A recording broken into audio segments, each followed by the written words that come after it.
Hello there. I'm Scotty. You're not. Welcome back to the Flash season reviews. And yeah, we are on season 7 of the Flash. And I don't want to say this is where it goes downhill, but it's definitely a step down from the last season.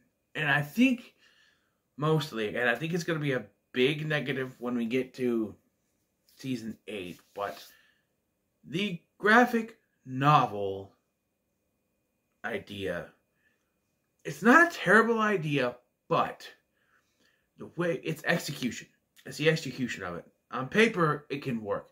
In execution, and I've said this before, but the way it was handled in season 2 of Arrow, both parts, they fit together. They had good connectivity. Well, there is some connectivity of these. I can't help but think that it feels like it's two separate things. And yes, if you don't know, the two arcs here are the two big arcs. There's actually 3 because they got to finish off the Miramon arc. The Miramon arc from the end of last season. And here we got the Forces arc and then the Godspeed arc that started at the beginning of season 6, actually, and was hinted at a little bit in this season and then finished off at the end here. And I think it works to a point, but this is going to be a bigger negative when we get to season 8. But you have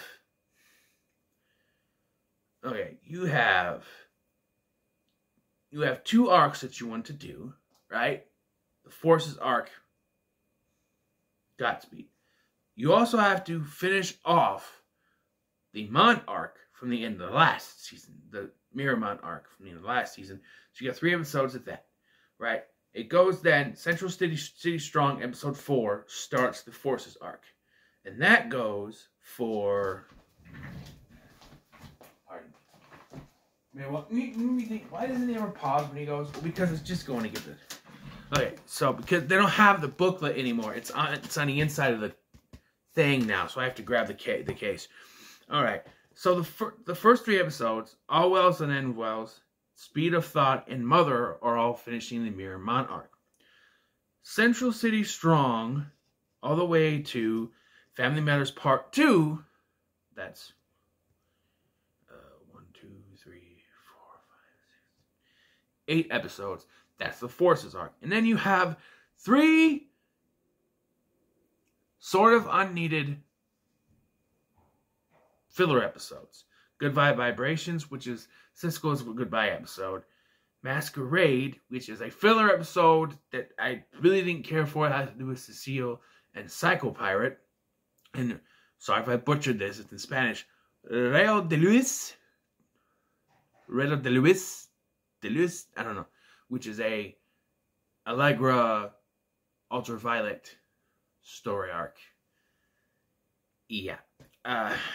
And then from Enemy at the Gates all the way down to Heart of the Matter again. I mean, Enemy at the Gates, POW, Heart of the Matter, parts 1 and 2 is the Godspeed arc. A part of me thinks that if you got rid of the no-nonsense filler episodes, like the Good Vibrations should be the only filler episode. He's saying goodbye to Cisco, he's leaving. And then you could have expanded the Godspeed arc to be episodes 13, 14 through 18 and just done it that way. Now that saying that, the 4-part Godspeed arc is not bad for 4 parts. Maybe if they expanded it, but you have 8 parts for the Forces story arc. And there is some filler stuff in there, but they also try to work in the Forces stuff as they go along. So that does work. So you could have, even with the filler episodes of Masquerade and Rayo de Luis, you could have had some background stuff with the Godspeed. Have a Godspeed show up. Like, even with these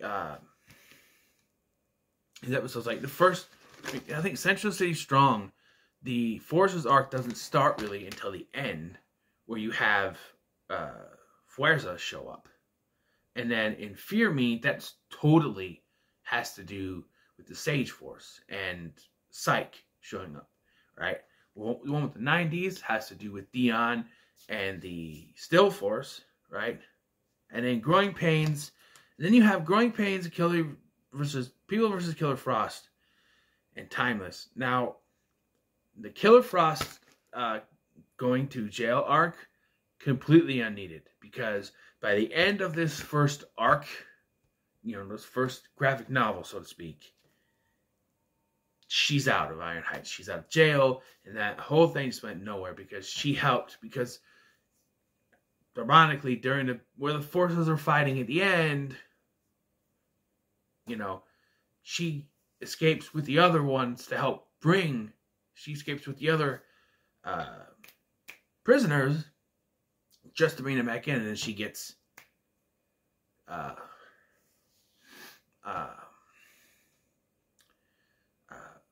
she gets exonerated, or she gets parole for a good time, even though her sentence was life without parole. Just to talk about that little arc that I don't really care for, they introduced the character of Kristen Kramer, who for some reason has a big vendetta against Frost, but it's revealed to be against all metahumans because it was a metahuman who she trusted that caused the death of all the people that she was working with like years and years ago. So she has a big thing against metahumans because Killer Frost was never arrested and is now helping people. She doesn't trust that. She says, I don't care if she's helping people now. She did bad things. She never killed anyone, even though her name was Killer Frost. But, that was a name from the Earth 2 version, so they kept it. Now she's just Frost. She's not bad people. Bad people. Bad people. Learn English, Scotty. Goddamn. But, me bugging up my words, that's just it's a result of me going off the cuff and not writing down. If you're ever wondering why I don't write any script stuff or anything, sometimes I will write like perforation stuff I need to remember for certain things. If it's important. But I had to go off the cuff because I don't want to sound like I'm reading. And then we have where we went to the bathroom and then there was a tap dance. I don't know. But well, I want to see a show where they go to the bathroom and tap dance, first of all.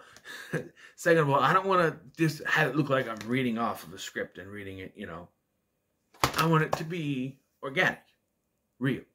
So anyway, the whole arc with this is that at first, they do a good job making you hate Kramer because she's so meticulous and so set on this, on putting her away, that she's trying to get them to force the metahuman cure on Frost, which is not what they designed it for. And you think that the person who created it, that being Cisco, could say, hey, wait, no, you can't do that. No, you can't do that. We made it, so we have, I made it. Therefore, I have the say. That's how it should work, right? I have the say in how it's used. We put out a rule. It has to be, you cannot force it. You have to be consensually used.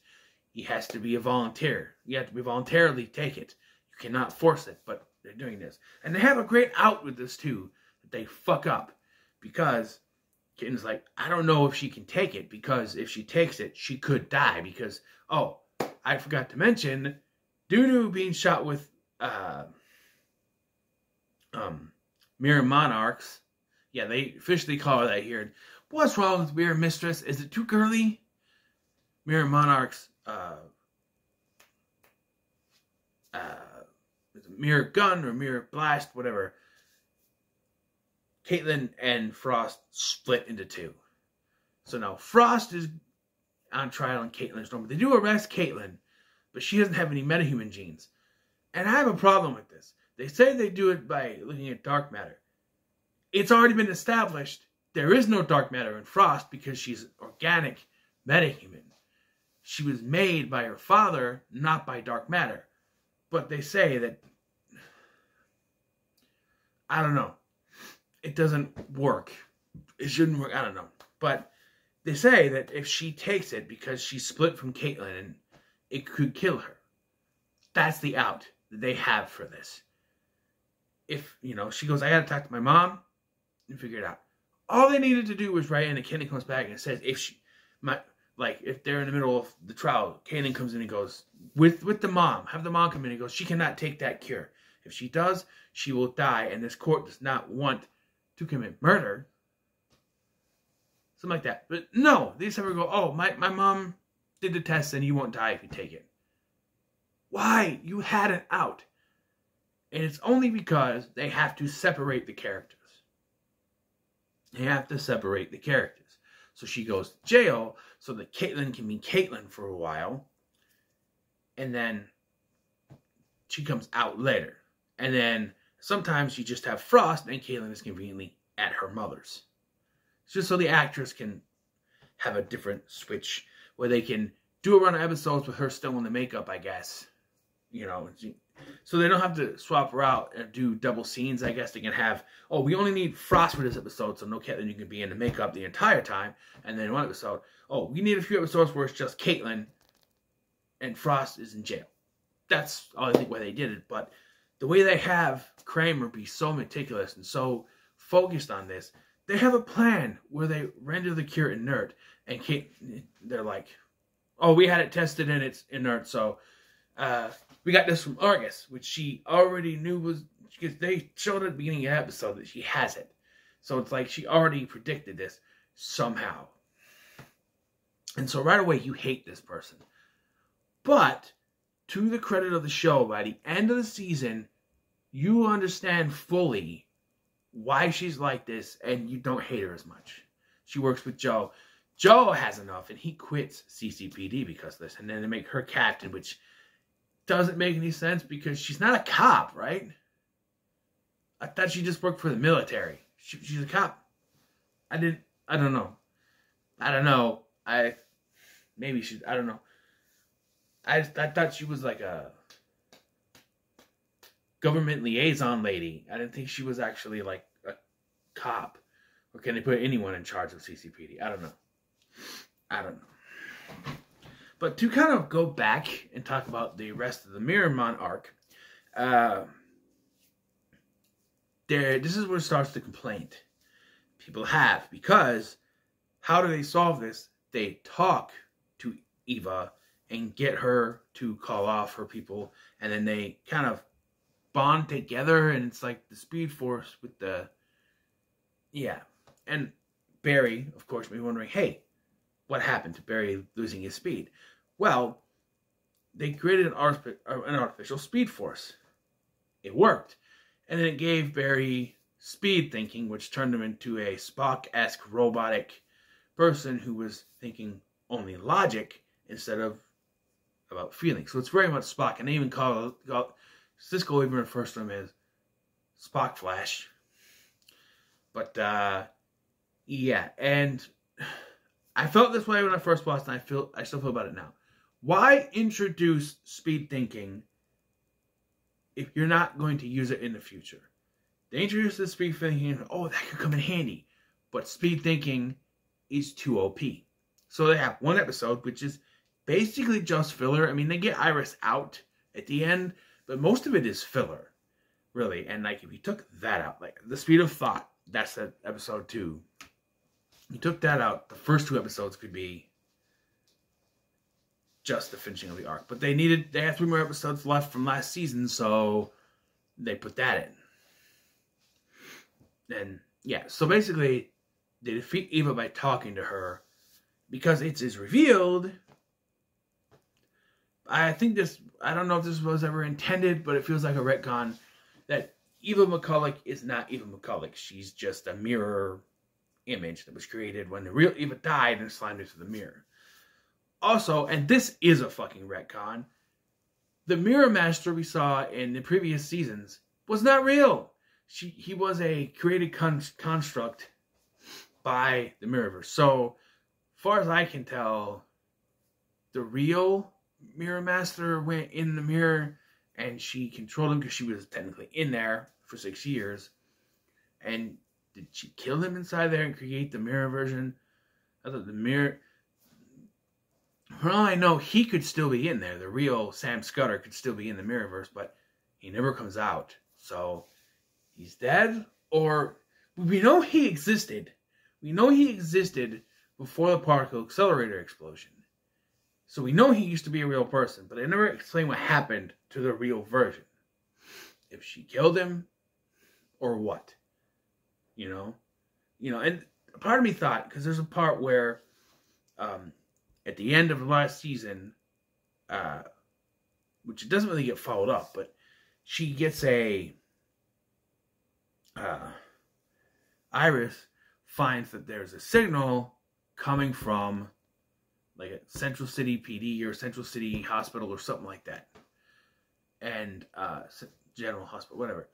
And part of me thought, well, what if that would have been a good twist when they find a very severely toned down Mirror Master still there, and like, maybe they thought of that, but they couldn't get the actor to come back. Who knows? But it was a decent idea, you know.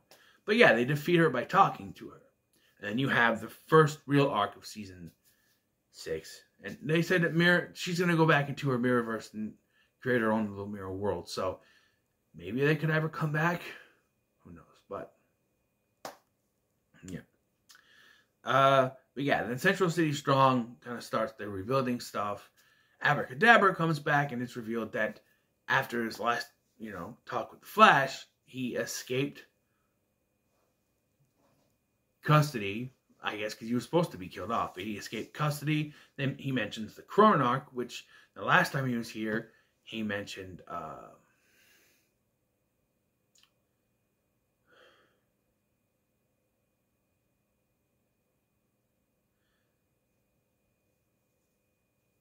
was it, I want to say, Cicada? No. What did he mention? Was it Cicada? Or was it, I can't remember, season 6. Who were the villains? The first villain. Bloodwork. No, he didn't mention him. He mentioned a future villain. I don't know what it was. It wasn't the Thinker. Maybe he did mention DeVoe. Was it back in season 3 he showed up? He mentioned DeVoe? I think he did. I think he mentioned DeVoe, but so did... I don't remember. Actually. Yeah, I don't want to... It's back there. I don't want to look for it. Anyway, so he comes back, and it's revealed that... before Crisis happened, he got a family and a child, a wife and a child. But Crisis happened and they were erased. So he's pissed and he's now a full villain. He's killing people and stuff like that. But once again, they're being talked to. And a lot of people are complaining now. Oh, they talk. Look, COVID happened, so there can't be a lot of fisticuffs stuff. So, sometimes you have to. And yes, that is how the Force are defeated. So, in rebooting the Speed Force, to reboot the Speed Force, Nash Wells, all Wells that ends Wells, sacrificed himself using the multiversal particles from all the Wells inside of him, which kills him, but also brings back the original Harrison Wells as the Timeless Wells, hence the episode Timeless, and so they create a new Speed Force. But in doing so, they also create not only Speed Force, but the Still Force, which we've seen before with Turtle in Turtle 2. Slow down things, but he can control time.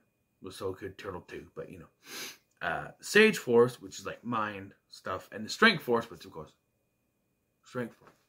And so when Fuerza, the representation of the Strength Force, shows up and kills Abracadabra, or Philippe, as he's known, Barry is, broken. He's like, And then there is Psyche, which I think is the most scary and sadistic of them all. And then the Speed Force, played by Michelle Harrison, is the Nora. They call her Nora.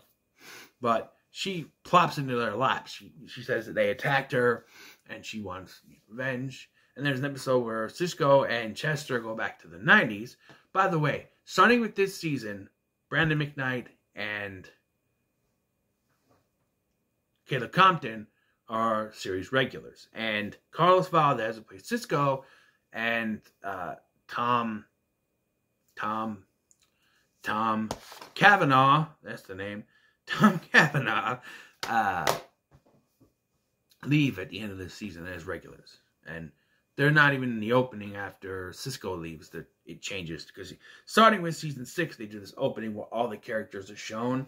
And so at a certain point, Cisco and Wells are taken off. The time this Wells decides he's going to go live his time with Tess over and over and over again, which is really weird, but that's what it is. He does come back later to help Barry, but you know. And but there's an episode where Cisco and Chester get sent back to 1998, represented by early 90s. Yeah, a lot of the clothes that they wear are early 90s, but it's supposed to be 1998. They even show Space Jam, which came out in 1995 or 1994. Wait, this is supposed to be 1998.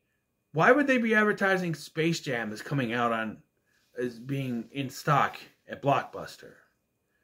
That came out in 1994, which means its home video release would probably come out in 1995.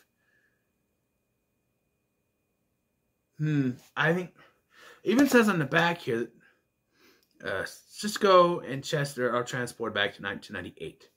And there is some question, because they found out that the Still Force representative is Dion Owens, who was a football star back in the 90s, but tweaked his knee and grew up to not have anything. But he's played by this guy who's like probably in his early 20s, playing a teenager. And they do that. Movies do that. TV shows do that. Here's the problem, though. He's played by the same actor every time we see him. So either he never ages after getting... Either he de-aged himself and doesn't go back to being that, because the guy would be in his 40s at this point. If he was a teenager in 1998, if he was, like, say, 17 in 1998, this was 2021, so that's 22 years, right? So 22 years and 17 is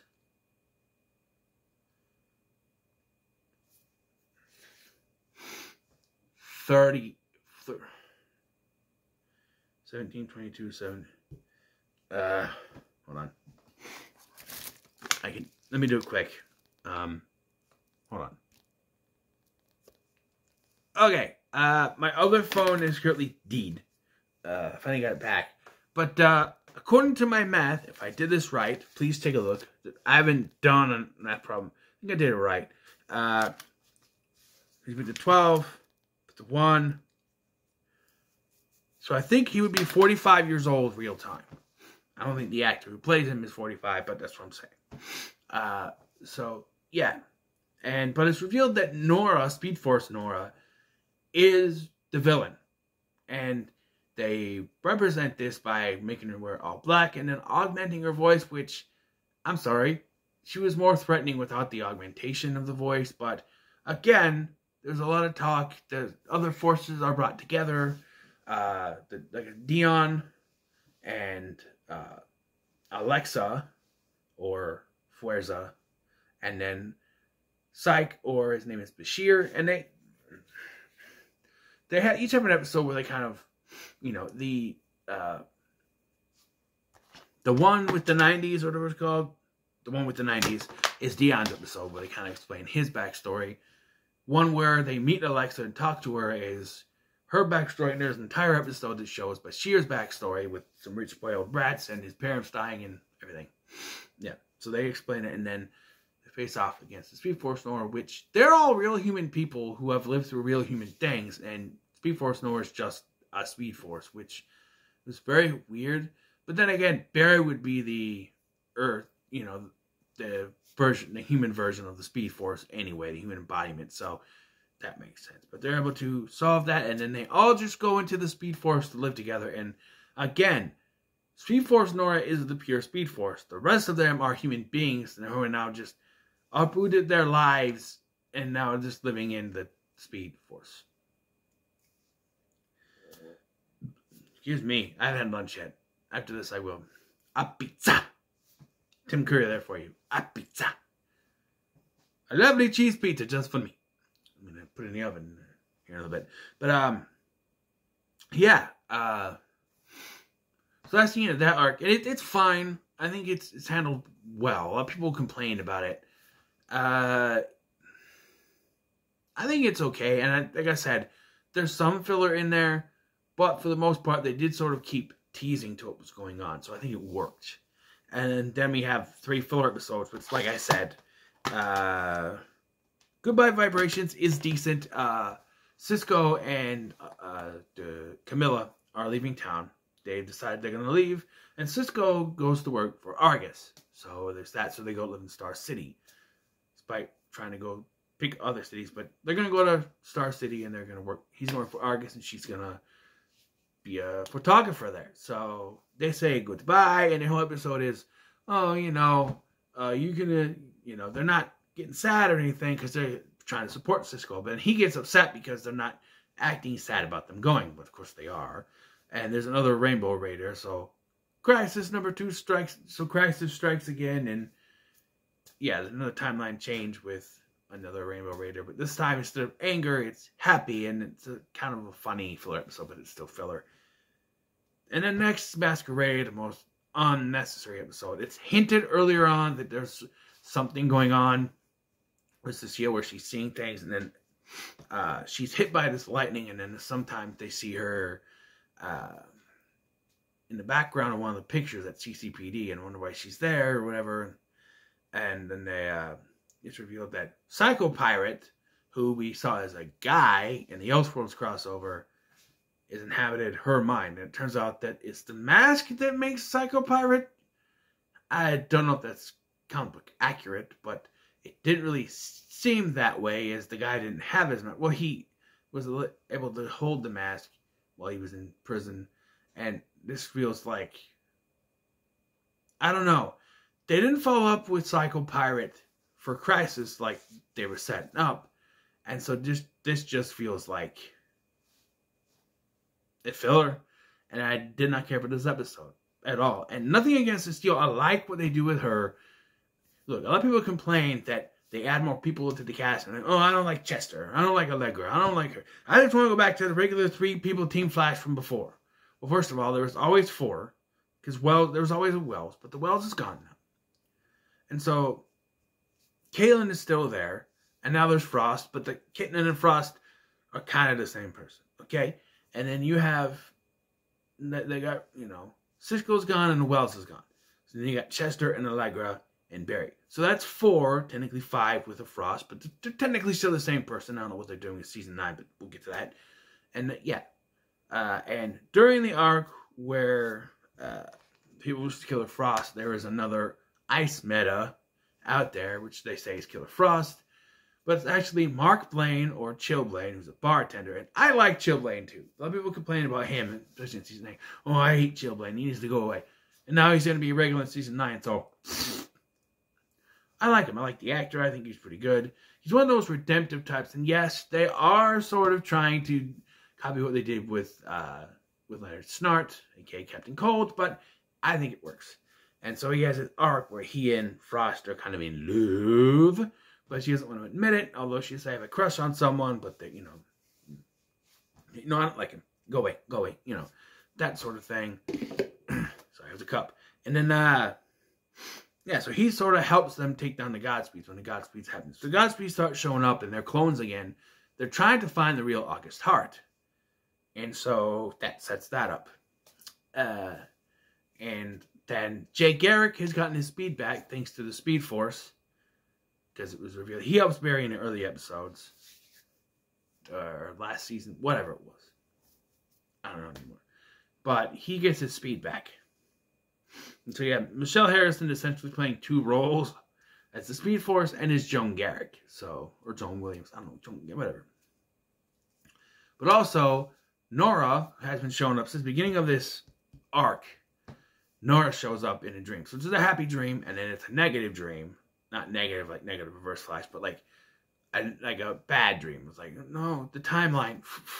And then it's revealed that Iris has some kind of time sickness. She's sick for the first couple episodes because Candice Patton was gone doing other stuff, so she was gone for a couple episodes, like more than that, I think, because I think Ryle DeLuise and Masquerade she wasn't in either. So, but they say, "Oh, I know you're sick," and there's this whole thing with he thinks because of the good dream with Nora, he thinks she's pregnant, but comes back negative, not pregnant. But then at the end of POW, I think it is, Nora shows up with Bart Allen, who is now their son instead of their grandson. So, yeah. Younger brother, played by Jordan Fisher. And it is revealed the ages. They are playing younger. So, Nora is revealed to be 26, because she's like, I'm going to be 30 in 4 years. Or like, yeah, so she's 26, which means 26. If she comes from 2049, I think I can do this one. Sorry. 2049 minus 2021. 9 is 8. 4. 2 is 2. 0. And is 0. Huh? 28 years. Oh, okay. So she won't be born for... Wait. That's 28 years. I think I did it wrong. Because she's from 2049 and it's 2021 here, right? Right?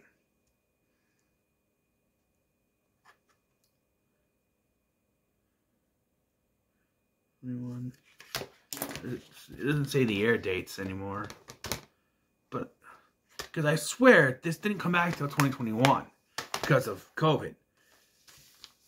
Unless it takes place in I don't know. It still would be at the 2021, 28 years. Well, yeah. So 28 years, which means, yes. So it would be she'd be 26, right?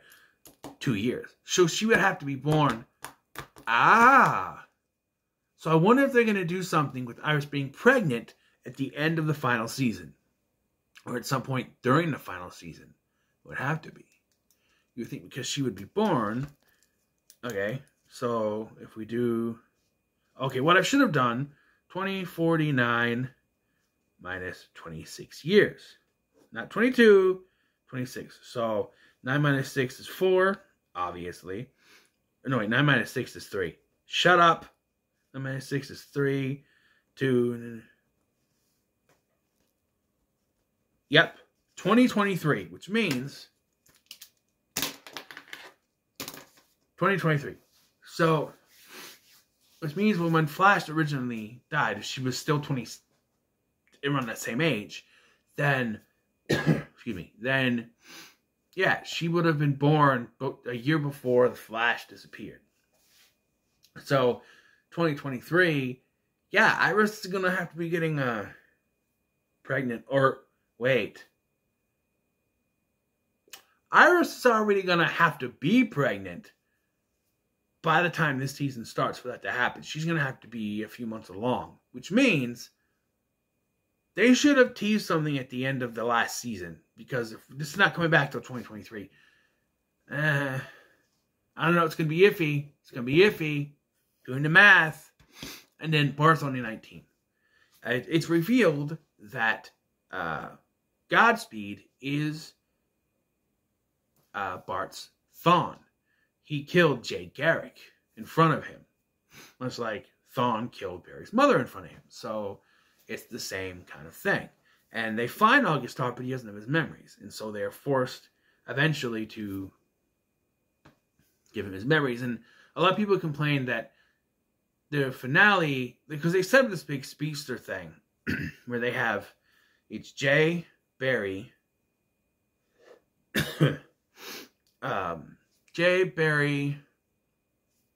Bart, Nora, and the Speed Force Nora, And Iris at one point is wearing her one outfit. I think she gets Speed-Force powers, but there's this whole thing, but it doesn't go anywhere because it ends up that Barry has the Speed-Force bring Thawne back. After Thawne was gotten rid of in last season, the exorcism of Natch Wells, he was gone. They bring him back. She taps into the negative Speed-Force, which plays into season 8. We'll get there. And, yeah. And Iris is suffering from this time sickness. The Dion can't even figure out how to stop, which... Given what causes the time sickness, I don't know if she should already have it, though. I don't know. We'll get to that in season 8. But, yeah. It's revealed that Kramer has powers. Oh, Jerry. Not that Kramer. Kristen Kramer. You know. They track down the person responsible. They put him in jail. Responsible for the guy that she was close with. They're like brother and sister, and they track down. They put him in jail, and then as they're driving back into town, Scott Speeds are attacking, and she saves Joe using speed. She's not a speedster though. It's revealed she's like an empath, like Peter Petrelli from Heroes. Whatever meta it's close, she takes their powers. That's how she survived the explosion, because the Adam Crakey, I think his name is, says you should be dead because she shouldn't survive the explosion, but he's immortal, so she took his powers, or copied them, because she didn't take them.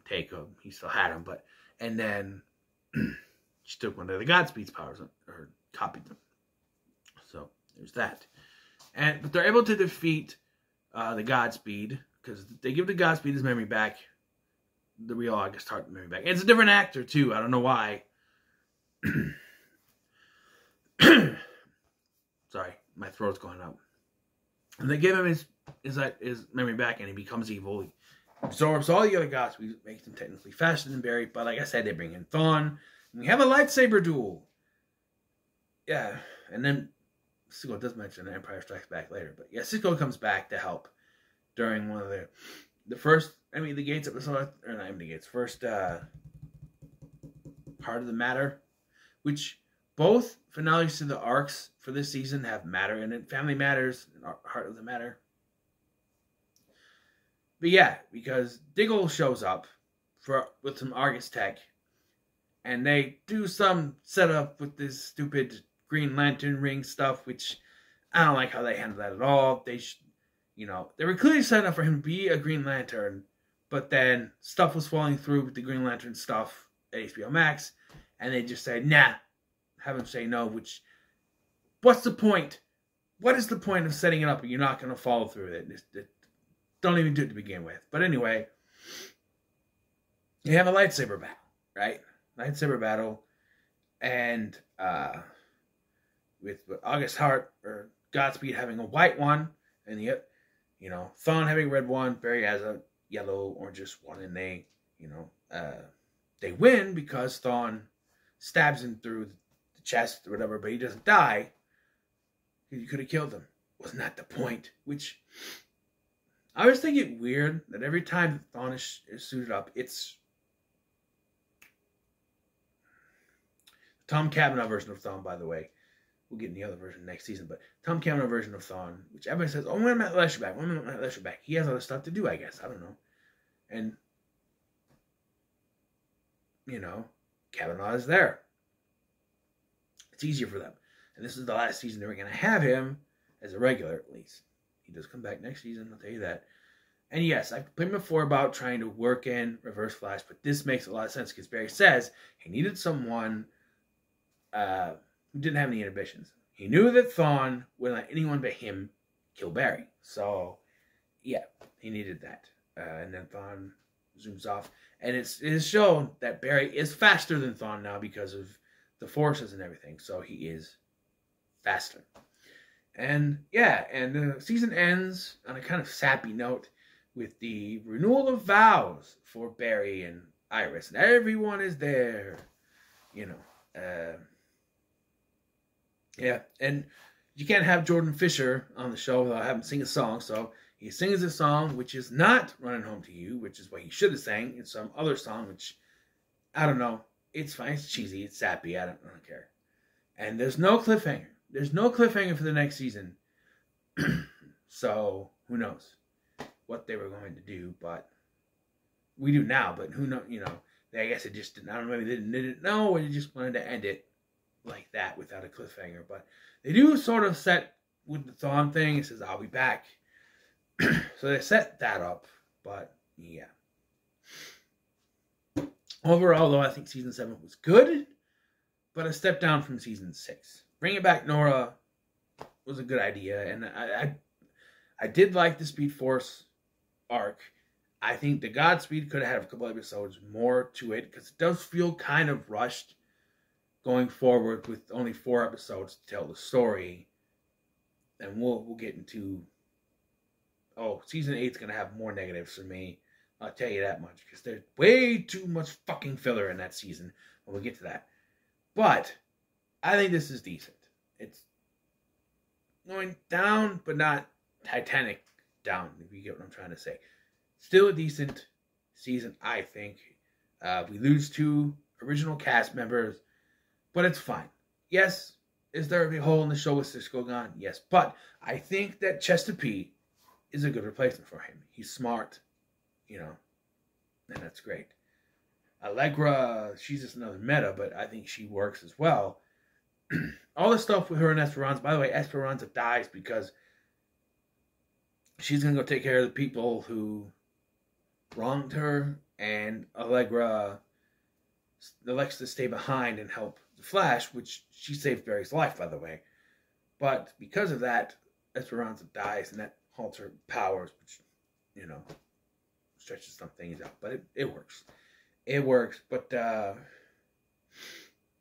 overall, I think it's decent. It was kind of, I like to see what they would have done. There'd probably just be more filler, but how they would have done if they didn't have to cover their asses for the last 3 episodes of the last season, the beginning of this. There probably would have been more filler, so I probably would have complained more, which is what we'll get into for season 8, but still decent, And what are your thoughts on season 7 of The Flash in the comments? Let me sure, like, share, and subscribe. Thanks for watching. I've been Scotty, and I'll see you in the next one.